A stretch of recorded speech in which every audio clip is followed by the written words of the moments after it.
Welcome back, everyone. Welcome back. I apologize for the extended delays, for the extended break, but we have returned with our next matchup. I did post an update in the chat, but Oliveira did take down Firefly 2-1, and now he's up against the man of the hour himself. He's up against the Dark.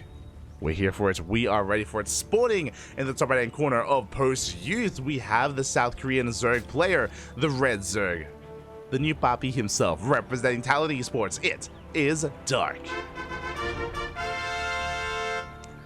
And spawning in the bottom left-hand corner, we have his opponents. We have the reigning world champion. We have the reigning world champion representing CranKy Gaming, DKZ, from the land of China. It is Oliveira. Here we go, just quickly setting up his name. Bam! There we go, beautiful. We are now set up and we're settling into our TvZ, and I'm excited to sink our teeth into this. Again, the patch is still only a couple of weeks old. It's still quite fresh, it's still quite new, and I've yet to really experience too much on the new maps here between these high caliber players. So I'm ready, I'm excited. I'm curious how this plays out. As we load into Post Youth, again, we have a free natural base, Dark going for a hatch gas pool based opener. Oliveira going CC first on this map, which makes plenty of sense as your your main base is very secure, it's very safe. So I feel like CC first are going to become the standard and the norm on a map like Post Youth. Does make sense here. So Terran players are able to be a little bit greedier here on this map. Very similar to what we would see on Radisson Station, for example, or even maps like Alcione. So a bit of a greedier opener here from our Terran. Meanwhile, Dark, just interesting. Okay, he is going for a very early third base. So this was a hatch, pool, hatch opener.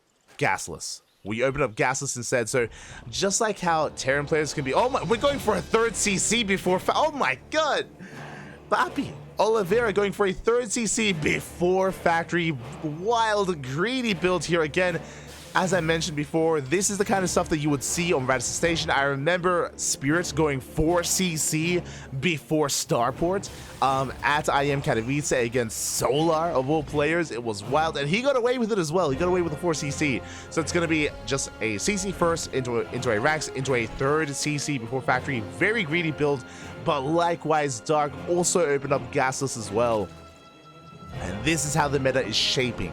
I don't want to say that it's set in stone, but on a map like Post Youth, where you have just such a secure base setup because you have such a longer rush distance by ground as well, you have all these points of elevation, it's about a game of greed. At least that's what I'm getting out of this so far.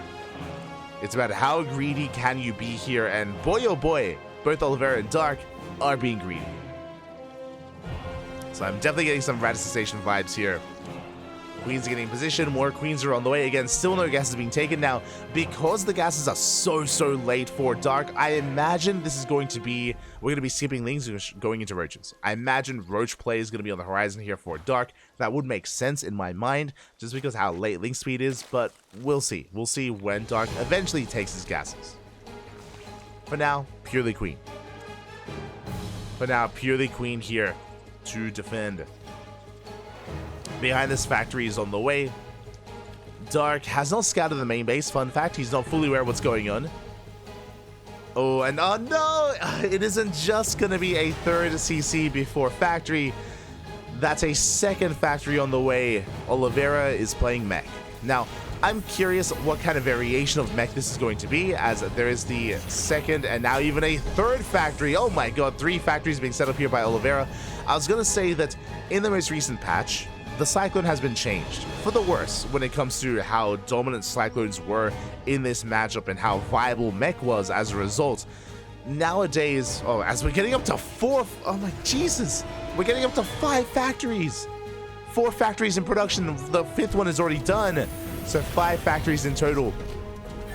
As Dark is rushing into the goal base. Again, it's just like a game of greed right now. We're just focusing on our economy, focusing on our production.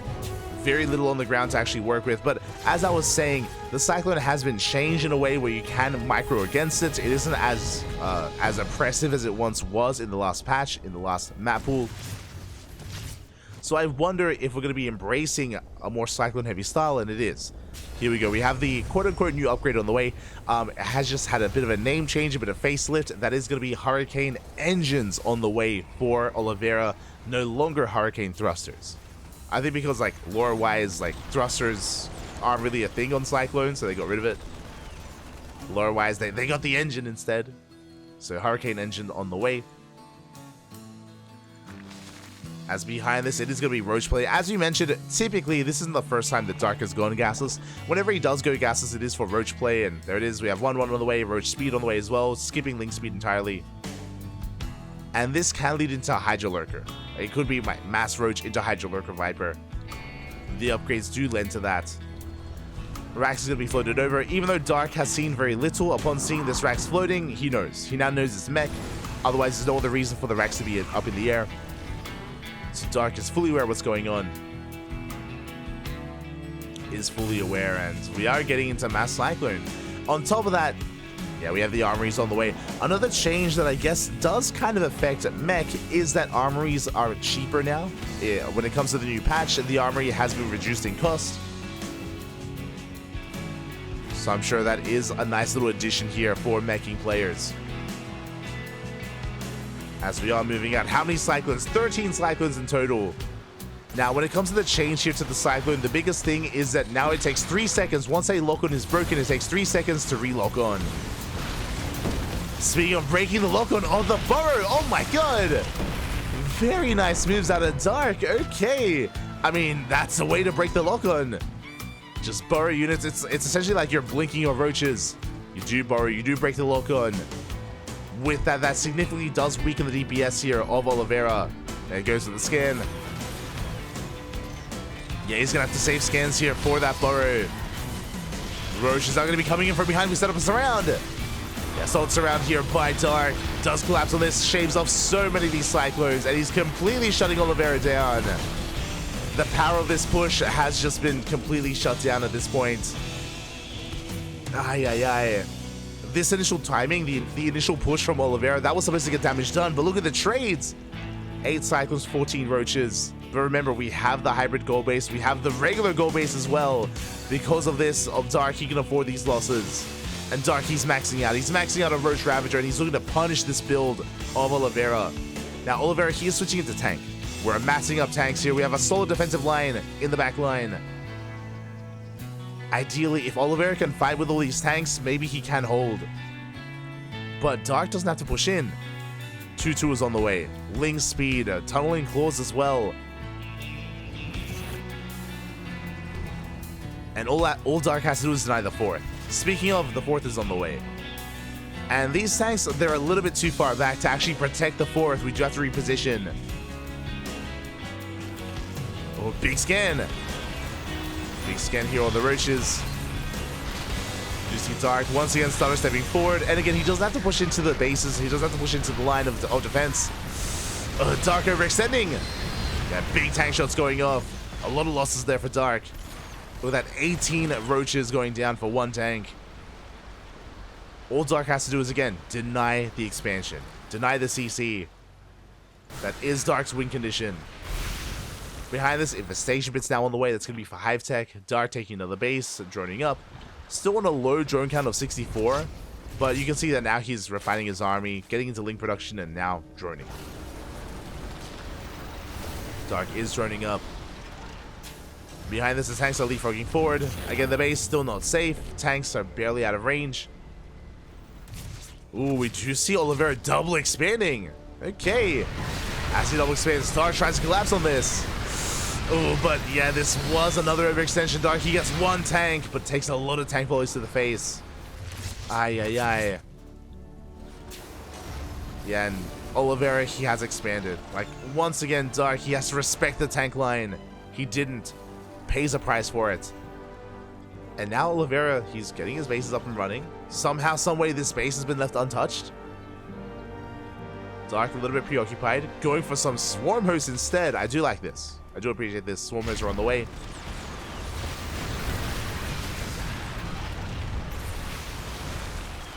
Swarm Hosts are going to be on the way. As Oliveira, he's going to be turtling and just stuck here on this 4-base setup. To be fair, 4 bases is quite potent. The 5th is ambitious, and it won't get up and running. Ling's going to be trying to bust down this front door towards that 3rd. So far, Oliveira gets in position. Locust coming in. The tanks are exposed. The tanks. We get 1. We get 1. We get 2. We get 3 tanks. Very nice trade here from the first Locust wave. 9 swarms are being thrown down. Lings, they still try to break in. The wall is open. Yeah, the wall is not a wall. But the Lings won't be able to get much done. And just distracting the Terran. Yeah, Lings, they do burrow behind the mineral line. Q moves there from Dark.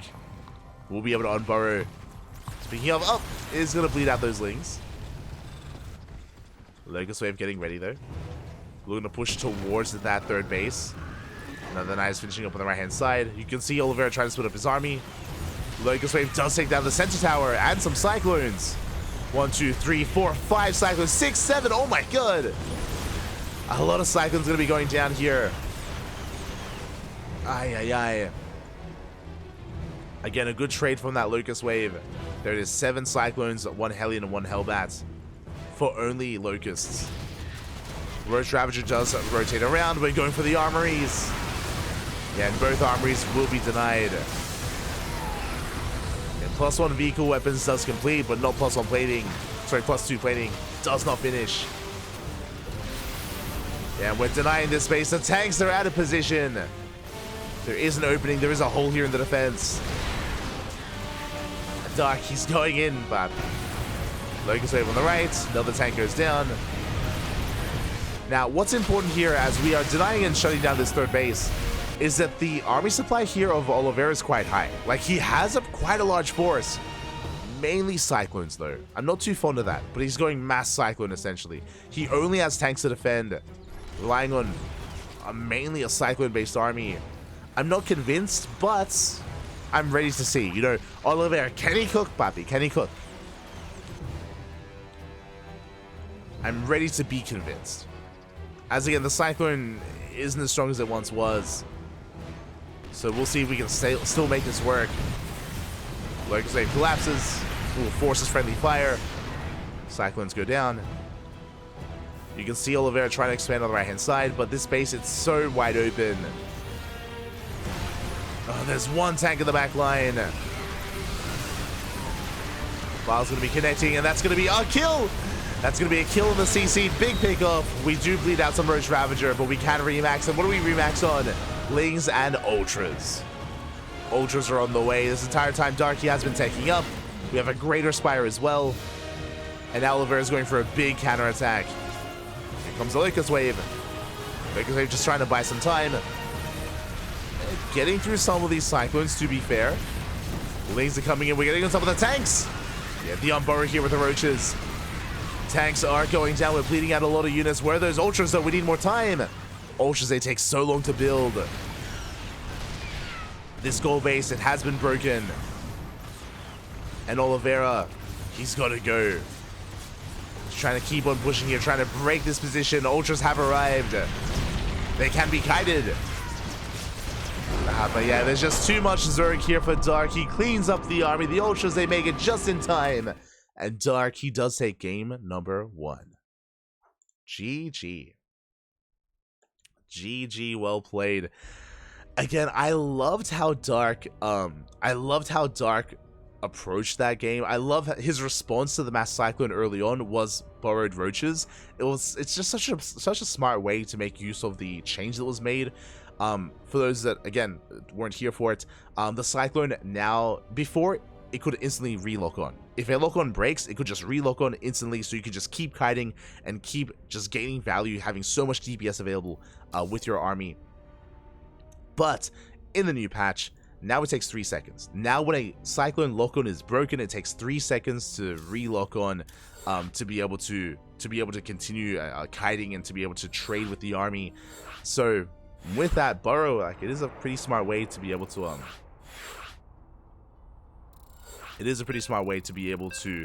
break the lock on, to be able to continue our fights and to keep momentum on the side of the Zerg player. Was great to see. With that, GG. GG. Dark does take the first game. On top of that, going into Swarm Host upon seeing the tank-heavy style was quite smart as well.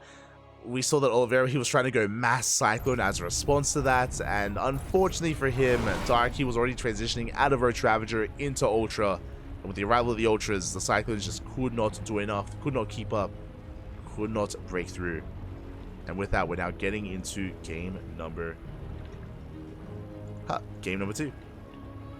And spawning as we have switched colors and switched players, shaking my head. In the top right hand corner, we have, of Crimson Court, we have the Chinese Terran player, the Red Terran representing Dragon Kai Z Gaming, TvZ, the reigning world champion. It is Oliveira. I'll get on his name.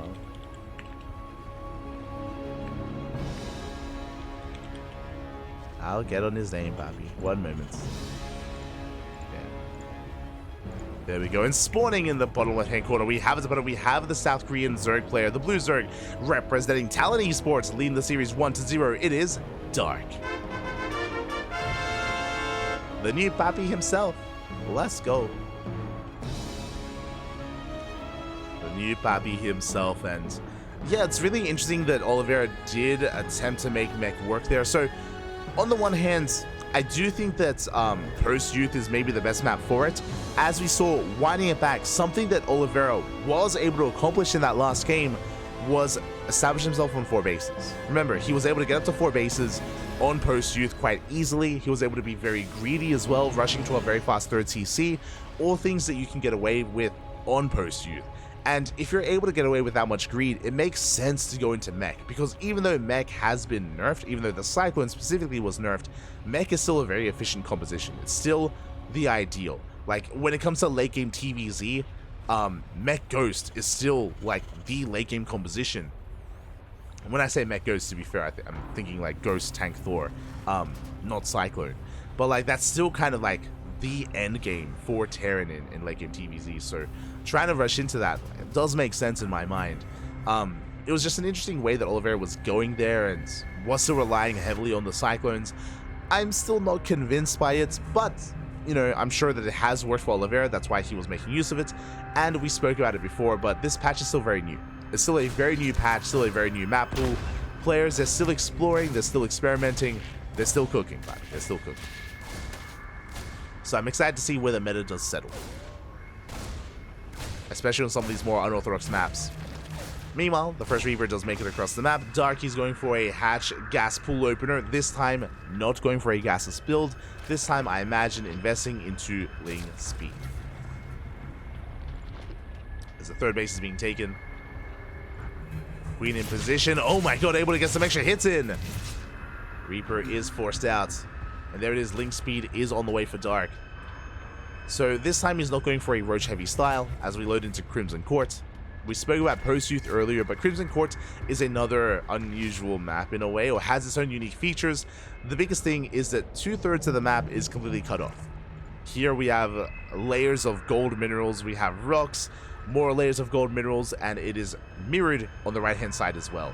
So we have this entire right and left-hand sections of the map completely cut off. You can mine through, you can eventually gain access to them, and because you have to put in quite a bit of effort to actually get to these areas, these bases can be quite safe. They can be quite secure here, so I imagine players are going to be wanting to expand in this direction. Otherwise, if you don't, then the map can be quite congested, and it can be very linear, very straightforward. There we go. We can see Dark mining through the left-hand side. Looks like he does intend to expand over towards the left-hand side of the map. If you decide to expand forward towards your opponent, you do have a rich vesting gas geyser here alongside some high ground. It is a large ramp, to be fair, and this base can be abused by the cliff face with tanks, with liberators. So this center base is very vulnerable, but that's why there's a rich vesting gas geyser there. Meanwhile, behind this, it is going to be a 3cc 111 build out of Oliveira, and he's going for Banshees. Let's go. Hyperflight Rotors is on the way. We're committed to Mass Banshee. So Hellion Banshee initially, Dark going lair first. Very safe way to play here. with a lair-based opener, we should be seeing a Baneling nest soon thereafter, prioritizing Baneling speed, delaying upgrades. So very safe play here from Dark. And checking his vision, Dark, he did not scout the main base, doesn't know what's coming. It is going to be bio, we can see more Raxes on the way, but how many Banshees are we going to make? That is the question. As Banshee speed is on the way, Hellions sharking around. They do hit that front door, but the Queens are in position.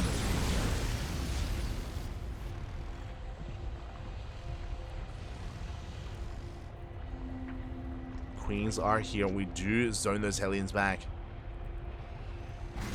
There's that Baneling nest that we spoke about. Basically, the way this works is that the lair is meant to be lined up with the Baneling nest so we can get into Baneling speed as quickly as possible, and then we go into delayed Evo chambers and delayed upgrades. You can be greedy and go for the Evo chambers first, but again, that would be a more kind of greedy approach, and that does depend on the opener of your opponent. So Dark just playing safe. It's a very safe play here from Dark. Taking his 4th as we speak on the left-hand side. And again, these Hellions, they actually can't harass this 4th base. Again, the minerals have not been mined through, the rocks are still up and running. Hellions, they're stuck harassing on the right-hand side instead. So it's much easier to like anticipate and rotate and keep up with the Hellion movement for the Zerg player. Now, it might be easy to keep up with the Hellions, but what about the Banshees? Checking the upgrades, we did not invest into Cloak. We instead went into Banshee speed, Hyperflight Rotors. Here we go, 2 Banshees, they do hit that 4th base, but there's nothing to actually hit. Oh, the drones. Drones do pull back. 1 and 2 drones go down. We get a 3rd and a 4th. Again, 2 Banshees, 1-shot units, or one-shot drones. Good damage dealt here by Oliveira. Ooh, takes down another worker, denies the spore. And again, these speedy boys, these fast Banshees, we can micro our hearts out. Very nice control so far out of Oliveira. Able to just glide through the bases. Oh, has to be coming to overextend. Does have to respect the Queens. Is rotating around. Meanwhile, Dark is double expanding, is getting his 4th and now his 5th base on the way. Again, taking these fringe bases, still not taking the center base. Not yet as the Banshees. Oh, they get 7 more drones. Oh my god. Again, you can see the value here. Sure, they don't have Cloak, they don't have Invisibility, but, I mean, we're making use of our abilities to control and micro instead. The Queens! Oh, they sneak up with the Banshees, and 1 Banshee goes down. Nicely done there by Dark. Regardless, they pay for themselves. 12 drones going down in total to the Banshees. Well worth 1 Banshee at least. Now the drop play is upon us. Stim is done. Oliveira going straight for the base, and Darky's out of position. Is out of position. Mutas trying to push forward. Good target firing here out of Oliveira. Does get a Muta. Again, the Spire was prioritized here. He did get the Spire over 2-2. +1 range is on the way to have a decent Mutaflock here for Dark, now getting into his 2-2 upgrades. And Mutas are great to harass. They're not ideal when it comes to these head-on pushes. Dark, he's in trouble. Oliveira breaking through here with his tanks, with his Hellbats. Mutas are across the map. He's racing back home.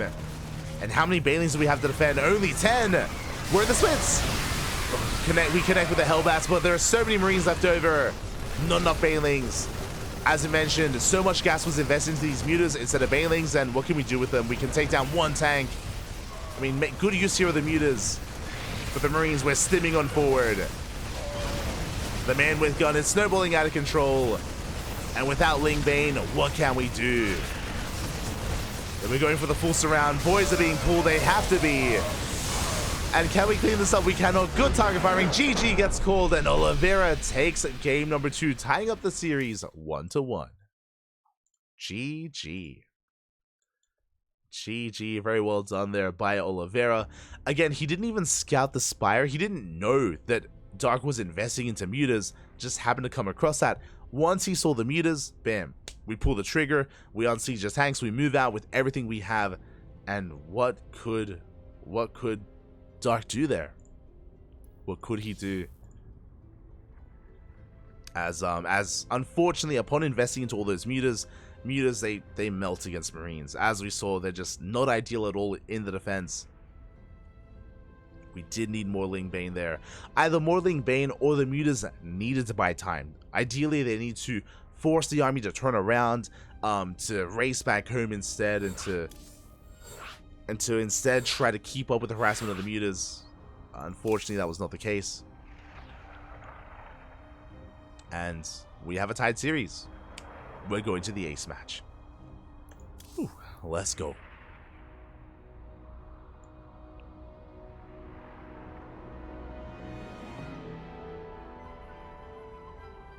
We go.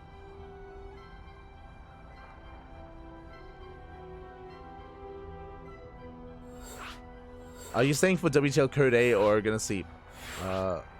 We'll cast WTL after. Let's go.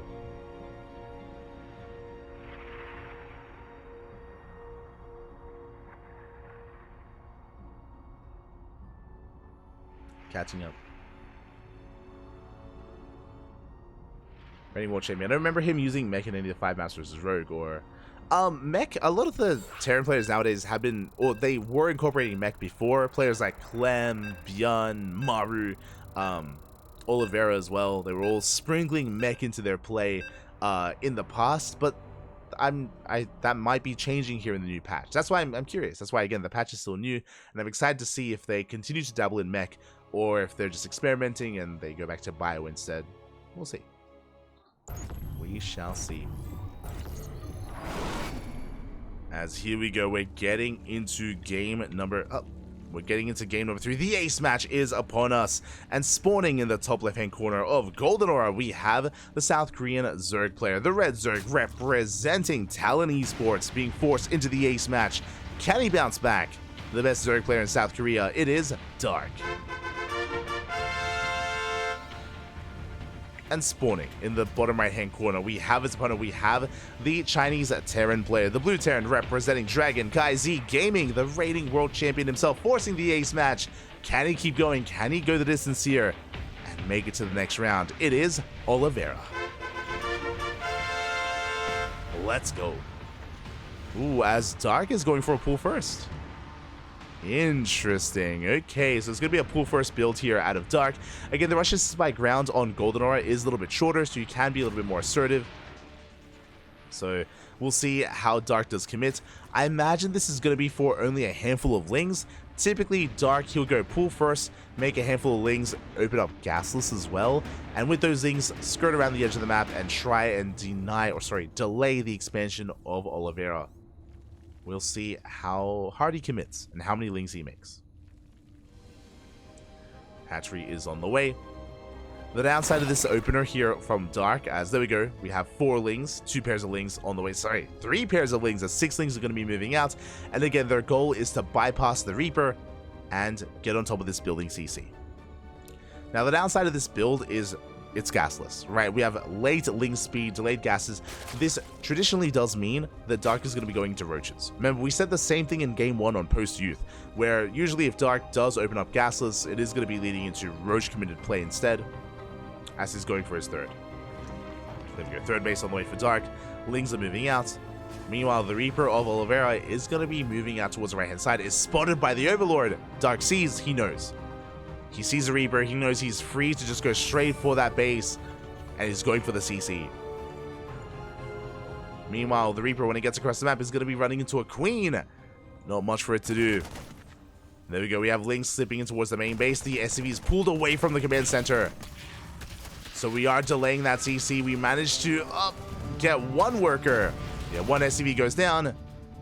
The Marine is kiting its heart out here, and again, we are delaying this expansion for so long. That is the goal here of these lings. And the Reaper comes back home. We clean them up. Looking at the units lost tab, it was 6 lings for 1 SCV. This may look like a bad trade for Dark, but what's more important is how late the expansion is. That was the goal. That is what is important here. As we do see the Reaper now moving out. Again, Queens are in position. Dark just droning as heavily as he can.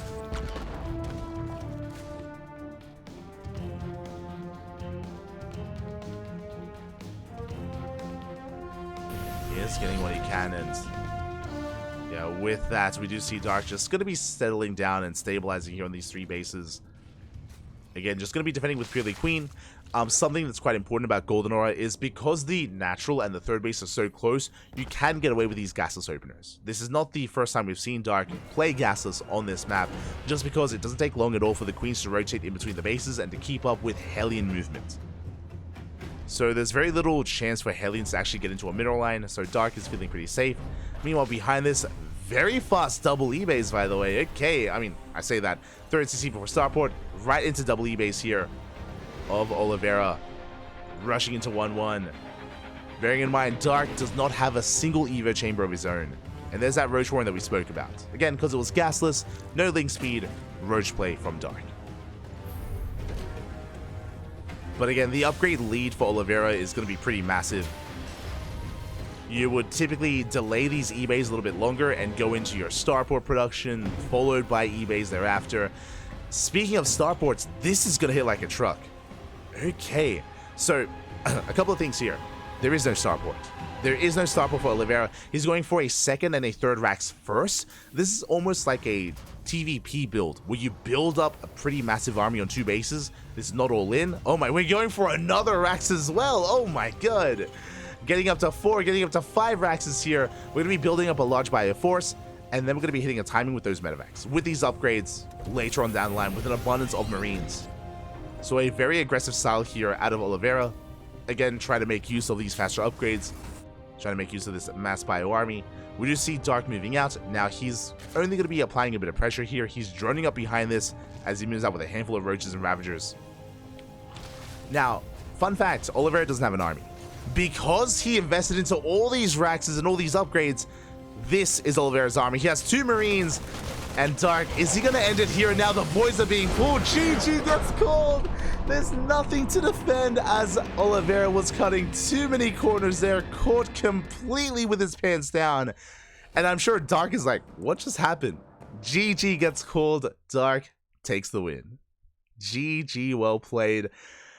Oliveira was cooking. Like, I loved his build. Like, it was so unique, so unorthodox for Oliveira to go for the double E-base after the third CC, to go into very fast 5 Raxes. It was going to hit a very strong timing, right? That was going to hit a very strong timing. But as we saw, because he was investing so heavily into his production, into his upgrades, he had no army. He had no units. He had 2 Marines and 2 Hellions. It was so greedy. It was so risky of a playstyle out of Oliveira. But if he was left alone, I mean, he would have popped off. If he was left alone, fortunately for Dark, he happened to be going into Roaches and happened to be applying some pressure. It wasn't like Dark was looking to kill. Dark had no idea what Oliveira was doing. He was just poking with Roach Ravager. Remember, Dark was droning. He was droning, he was getting another base, he was working on his upgrades. He was just applying pressure with, it was, what was it, 4 Roaches and 2 Ravagers? Like, it was a handful of units, and there was nothing. There was just nothing to defend. GG. GG, Bobby. Aye. GG, well played. Dark stumbling into a win there in game number 3. With that, he will advance on to the semifinals. My condolences to Oliveira, but what I do appreciate, if you were watching the entirety of the series, is that Oliveira, he went for a different playstyle every game. It was very unique. Remember, game 1, we saw 3cc before factory into mech. Game 2, we saw a 3cc 1-1-1, not Cloak Banshee, but Hyperfight Rotor Banshee, and he was getting a lot of damage done with those Banshees into eventual push. And here in game 3, we saw a very unorthodox build going into double eBay, going into a third CC, into double eBay, into 5 racks. Obviously, really unique, really risky play here out of Oliveira, but again, you know, he's exploring a little bit here in this new patch. He's cooking, and let him cook, Bobby. Let him cook. I'm excited to see what Oliveira has to bring to the table in the coming weeks, in the coming months, because like, this is not standard play. Like, all 3 games here, this has not been standard play out of Oliveira. So I'm excited to see where this leads him down the line. I'm very excited.